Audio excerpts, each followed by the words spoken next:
बिस्मिल्लाहिर्रहमानिर्रहीम अस्सलामु अलैकुम। आपका दोस्त एडवोकेट अब्दुल मोइज़।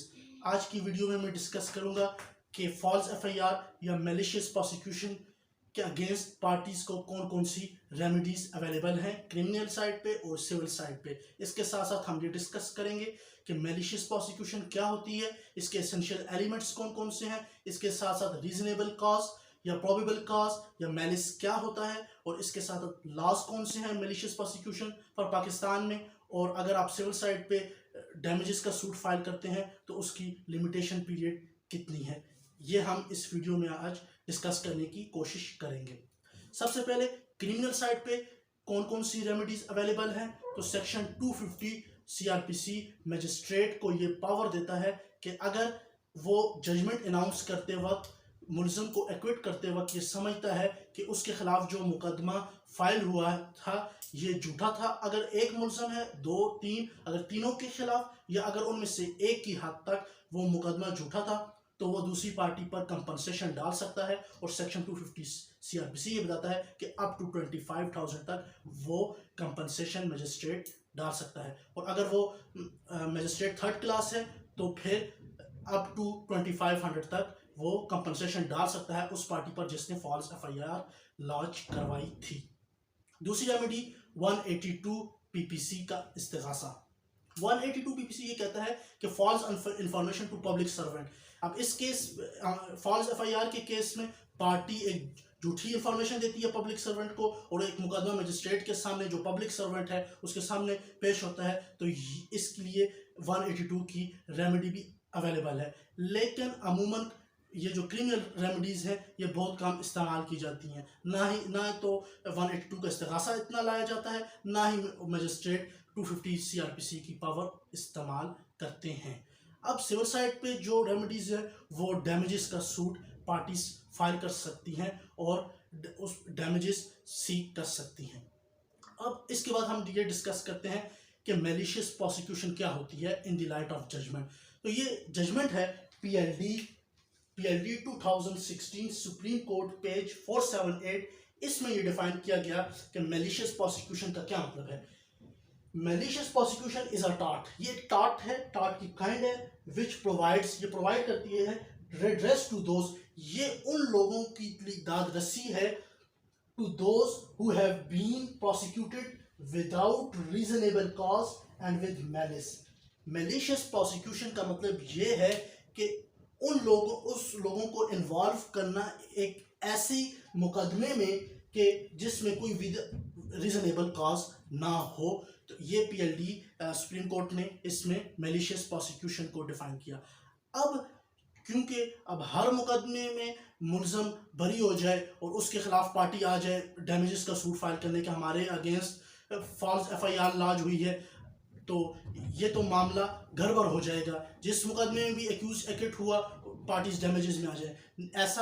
ऐसी चीज़ों से बचने के लिए रिक्वायरमेंट्स दी गई हैं कि इन रिक्वायरमेंट्स को प्रूव करना होगा मैलिशियस प्रोसिक्यूशन की रिक्वायरमेंट्स को।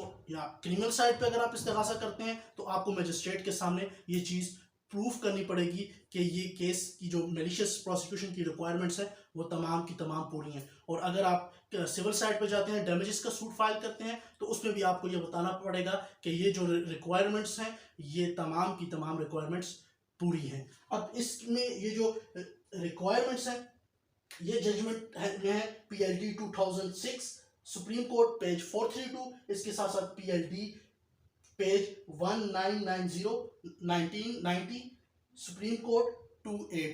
इन दो जजमेंट्स में ये रिक्वायरमेंट्स प्रोवाइड की गई हैं। सबसे पहली requirement that the plaintiff was prosecuted by defendant, ठीक, यानी कि जो प्लेंटिफ है उसको उस फॉल्स एफआईआर के मुकदमे में प्रोसिक्यूट किया गया हो डिफेंडेंट में। ऐसा ना हो कि अब या डैमेजेस के केस में या इस्तिगासे के केस में जो बंदा अब इस्तिगासा कर रहा है या वो डैमेज का सूट फाइल कर रहा है वो किसी ऐसी पार्टी के खिलाफ कर रहा है जिसने फॉल्स एफआईआर लॉन्च ही नहीं की, बल्कि उसके आगे किसी वारिस में या किसी और बंदे के खिलाफ, बल्कि ऐसा नहीं, बल्कि उस बंदे के खिलाफ आपने मैलिशियस प्रोसिक्यूशन का दावा लाना है या उस इस्तिगासा लाना है जिसने आपके खिलाफ जो फॉल्स एफआईआर में जो डिफेंडेंट रहा हो। दूसरी चीज़ that the prosecution ended in favour of plaintiff, और वो मुकदमा जो अब प्लेंटिफ है उसके हक में वो आया हो, यानी उसमें वो एक्विट हुआ हो। Third thing, that the defendant acted without reasonable cause and probable cause, उस फॉल्स एफआईआर में जो डिफेंडेंट था, जो उसमें जो कंप्लेनेंट था, उसने विदाउट रीजनेबल कॉज और प्रोबेबल कॉज शो किया हो, वो फैक्ट्स एंड फिगर बताएंगे। Fourth thing, that the defendant was actuated by malice, ये चौथी थिंग ये कहती है कि उसकी नीयत भी जो है वो बदनीति से, वो जो फॉल्स एफआईआर है उसमें उसने ये शो होता हो कि उसकी बदनीति शो होती हो।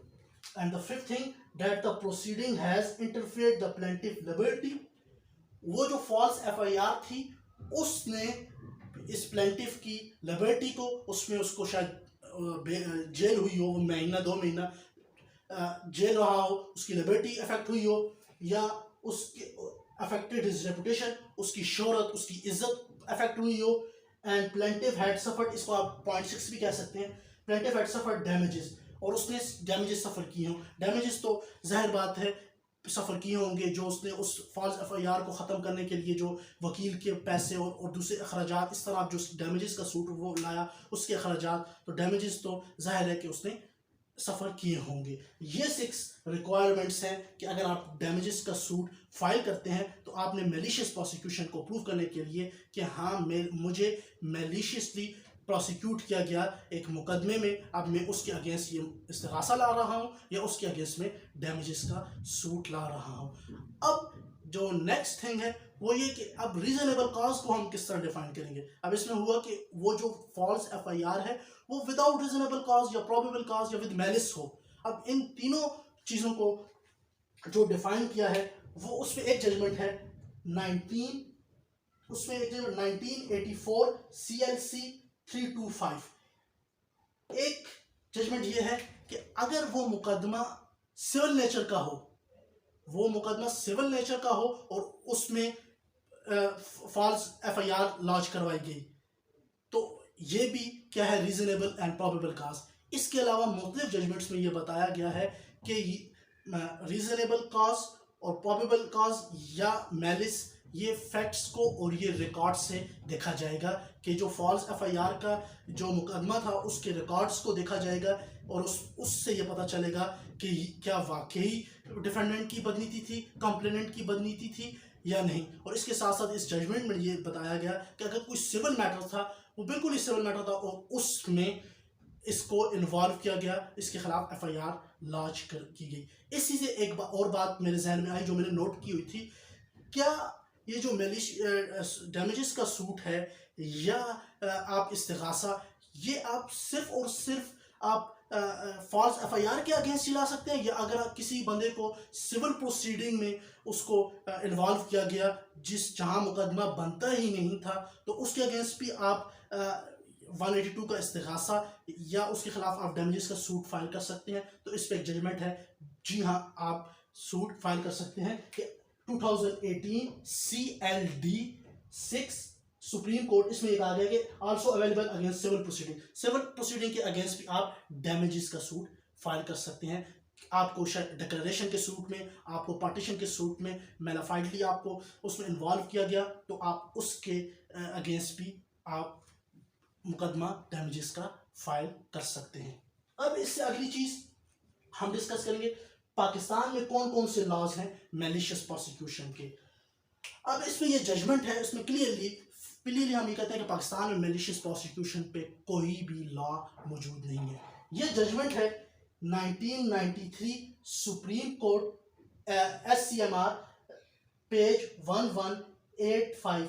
इसमें यह कहा गया, सुप्रीम कोर्ट के जज साहब ने यह कहा कि पाकिस्तान में कोई भी लॉ मैलिशियस प्रोसिक्यूशन पे मौजूद नहीं है, हम इंग्लिश कॉमन लॉ को अप्लाई करेंगे, इंग्लिश कॉमन लॉ। और ये जो मैंने आपको 6 या 5 रिक्वायरमेंट्स बताई हैं, ये भी इंग्लिश कॉमन लॉ से ली गई हैं। ये जजमेंट है, इसमें कहा गया कि English common law are followed 1993 SCMR page 1185। अब इसके साथ साथ कि अगर आप डैमेजेस का सूट फाइल करते हैं तो वो आप कब तक फाइल कर सकते हैं। तो ये लिमिटेशन एक्ट 1908 का आर्टिकल 23 ये बताता है कि आपके पास 1 ईयर है।